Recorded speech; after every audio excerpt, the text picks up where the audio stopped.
Hi guys, and welcome to another episode of Kabir Considers.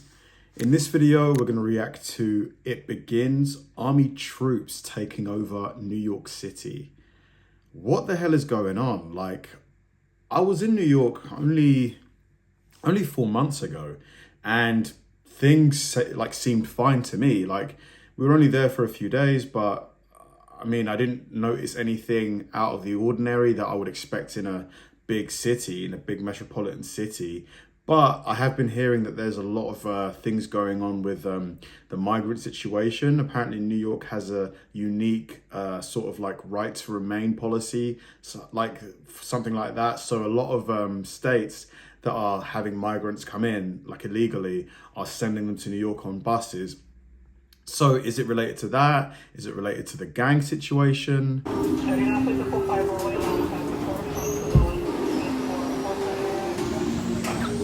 Looks like a war zone down here. But people are wondering, what happens when the troops pull out? Will the criminals come back, or are things gonna be like this for a long time? Governor Hochul says she's deploying the National Guard to city subway stations to keep riders safe. The subway system is averaging about 6 felonies every day. This will be on top of the 1,000 additional police officers Mayor Eric Adams deployed to the subways in February. There's a psychological impact. People worry they could be next. The New York Civil Liberties Union calling it heavy-handed, like stop and frisk. I think it has to be done carefully. I feel like it can both be a good thing to help us, but you can be stereotyping certain people as well. What was it like getting your back checked? Perfectly fine, but the criminals are actually on the subway cars, so get on the cars and ride the subway. New York, you recognize it is not normal to have the United States Army patrolling your streets, right? But the even more wild thing is watching your government pretend they don't know why they have a crime problem. But why aren't they just hiring more police officers? Or doesn't New York City have enough police officers? Why does the army need to get involved?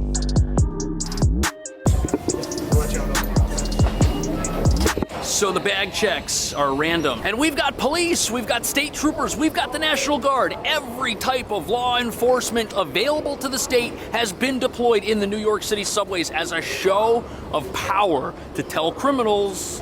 What are they telling criminals? They're not in the actual subway cars. Now look, I took the subway today. I'm very happy to see an increased security presence. It makes me feel safer. And the reason this is happening is because subway crime was up 20% before this deployment. But observers say that all of this militarization of the subway isn't actually gonna do anything because it's not addressing the real reasons why New York City is going through a crime wave. On top of that, everyone knows this program is temporary. The troops and extra police are not able to be here forever. And the criminals are probably aware of that too, which means that this program isn't going to bring about long-lasting change. On top of that, there are other problems with rolling out the army to police the subway. The army is designed to win a war. They're not designed to preserve your rights while protecting the... It's actually crazy to see like soldiers in their full gear just standing at a subway station. It's really, really weird, isn't it? Republic, which is the purpose of a police force. And because the city won't address the root causes of what's going on here, you've got security critics who don't think this is going to work, and at the same time, you've got civil liberties advocates making the case that New Yorkers are giving up their constitutional rights and their rights to privacy for a system that's not making anybody any safer. And this is happening at a time in New York City history where it's possible to attack the police and get released without bail. And that's got people asking, is the only way to keep New Yorkers safe to turn the city into a perpetual police state? And what exactly is the National Guard doing down here? Like, what things are they doing that they think are going to make a difference? And how are criminals evading these security measures? Mate, I mean, I will say when I was in New York, the amount of drug use that I saw on the subways, on the subway trains and at the stations, was crazy. I've never seen that kind of thing before, ever, in any other country I've been to. Like, we saw a guy shooting up on the subway.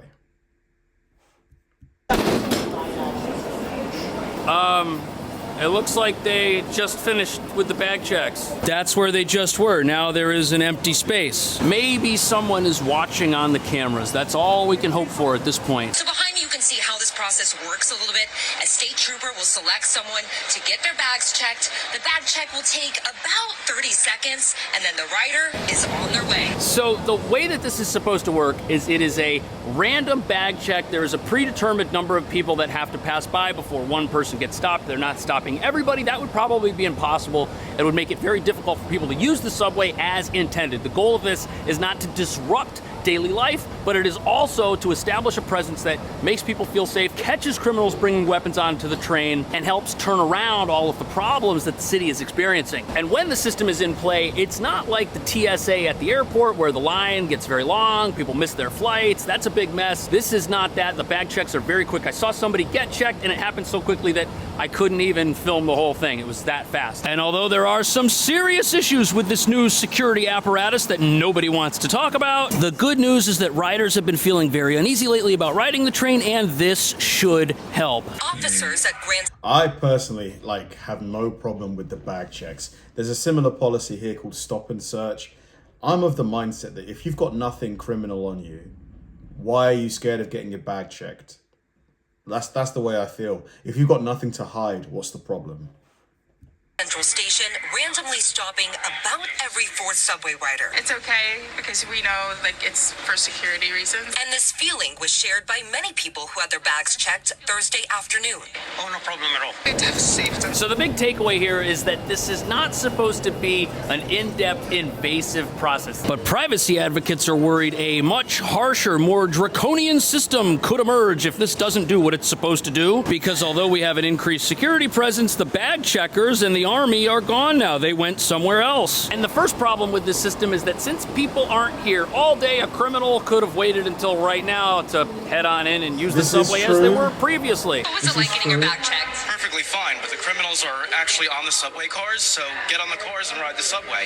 Governor Kathy Hochul announced that she will now be deploying around 750. Wow, so that guy, he hit the nail right on the head. Every crime statistic that people are worried about didn't happen at the entry point to the subway. Most of them happened inside the trains, on the platforms. So what's happening? Are people getting robbed? I'm guessing that must be what it is.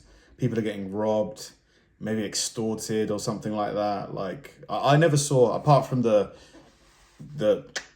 I never saw anything anything else on the subway when I was there. Late at night, not during rush hour, is this all smoke and mirrors? But even if it is, look at all the weapons that are getting found in the subway. Proponents say this is still a good thing and it's still having an effect. Although I guess the weapon would have to be in a bag check instead of in your pocket because these are not pat downs, they're just bag checks. This surveillance video, the suspect is seen pacing the platform. The victim is wearing a blue jacket and a backpack. At one point, the suspect lunges in his direction behind his back. Moments later, he is shoved to the tracks as the suspect takes off into the night. So before we get into the... Why did he do that?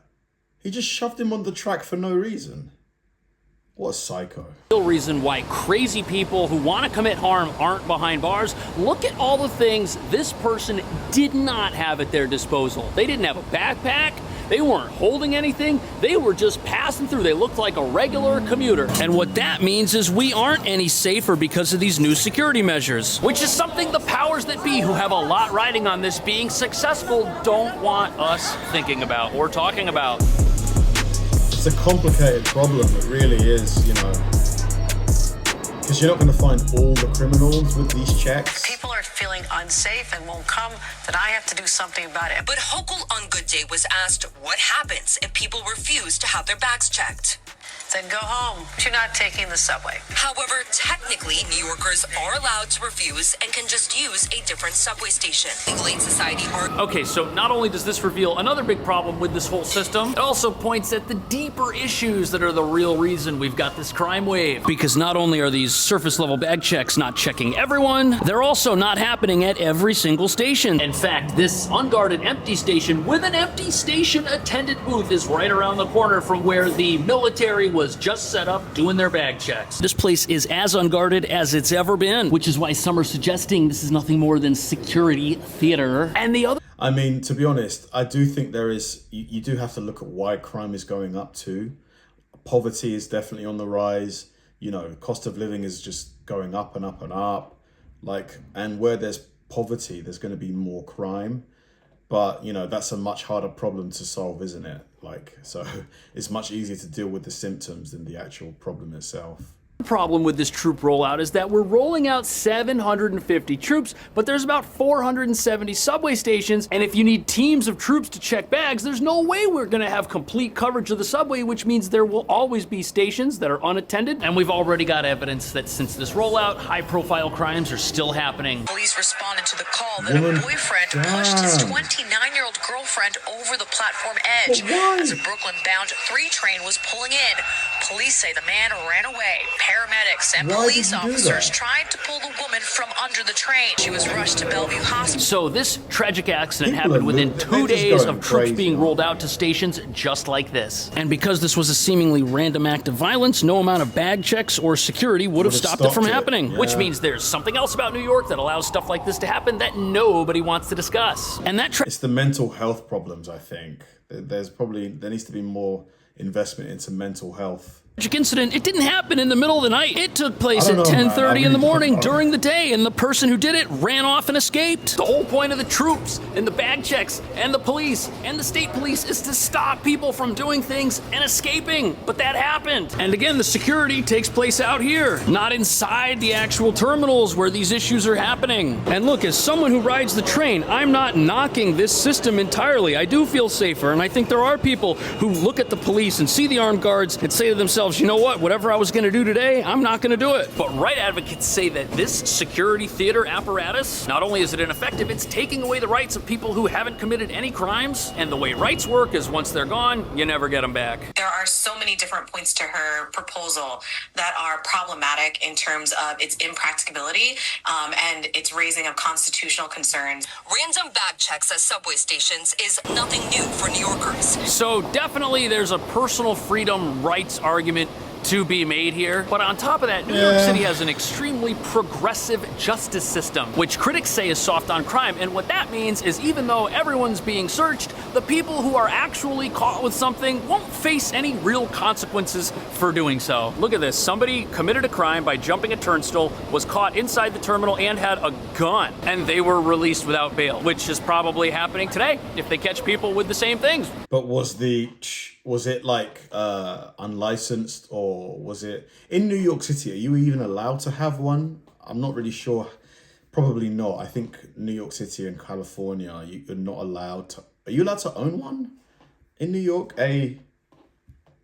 Judges are still the same. And that's why critics say trying to bring law and order to a no consequences type environment is a losing battle. And they say that all of this is just a waste of money. Why use National Guard members instead of investing more dollars into NYPD overtime? Rather than having the NYPD have to work being paid by state dollars, I said, let me do something even better. Now, Hochul would not say how. Now, look, I guess, yeah, if you use the army, that comes from the federal budget, doesn't it? Not necessarily the state budget. The governor for having the guts to do something about security down here, but if I were a police officer and I heard the governor say that the army could do my job better than I could, I would probably be a little insulted. And even though not every New Yorker is a fan of the police have a different job than an army does. The army's job is to win a war. The police have the job of arresting people who are innocent until proven guilty of committing some sort of crime. Also, the police are given equipment that minimizes collateral damage and are better for use in an urban environment than, say, a battlefield weapon that is supposed to have maximum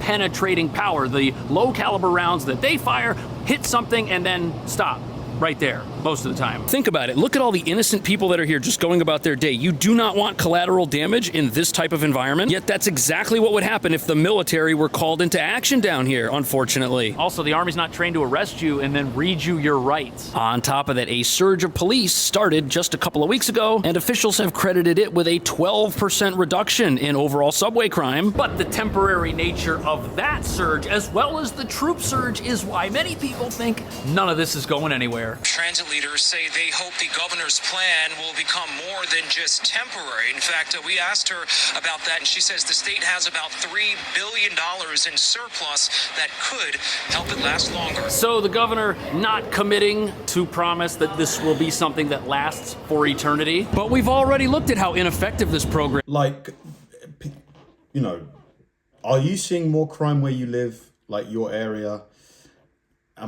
Is there more crime happening? Yes, for sure.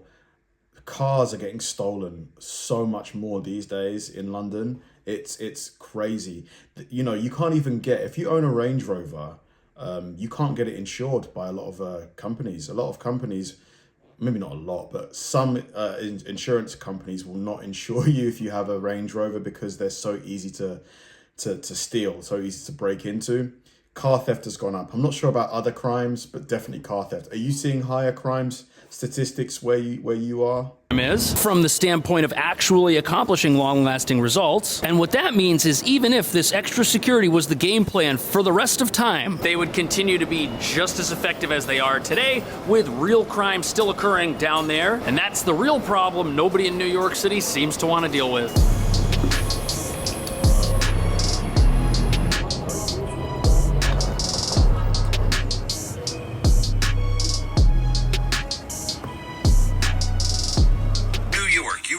It is not normal to have the United States Army patrolling your streets, right? Please tell me you recognize how wild that is. But the even more wild thing is watching your government pretend they don't know why they have a crime problem. So I went on TikTok one more time before it gets banned just to remember what it looks like. That video popped up, and it has a lot of sentiments that are shared with many folks that think New York is soft on crime, which it kind of is. But that's not necessarily the fault of the governor or of the mayor. It's actually a problem with all of New York City. Past mayors, the current and past legislatures, and voters. And that's because back in 2019, laws were passed to reform New York City's bail system. And they were signed into law by New York's former two-term progressive mayor, Bill de Blasio. But back in 2019, New York was a very different place. People didn't necessarily know the outcome of these policies when they were passed and approved. And if you remember, just a couple of years ago, the police force was so well equipped and so effective that there were calls in New York to defund it. And now we have shortages and a crime wave. But it didn't happen immediately. It took a couple of years. And this is it. Like, you know, any kind of change to the law regarding crime, it's gonna take a while. The next person in charge is gonna have to deal with all the problems. Lawmakers wanted to undo the societal harms associated with over-prosecution. And the first thing these reforms did was eliminate bail for misdemeanors and nonviolent felonies. Think shoplifting, theft, bribery, possibly extortion. But they actually went further than that. They put judges in a position where they were required to now consider the most lenient type of pre-trial sentencing that they possibly could. For example, somebody who's not locked up could enter a drug treatment or other rehabilitation type program in order to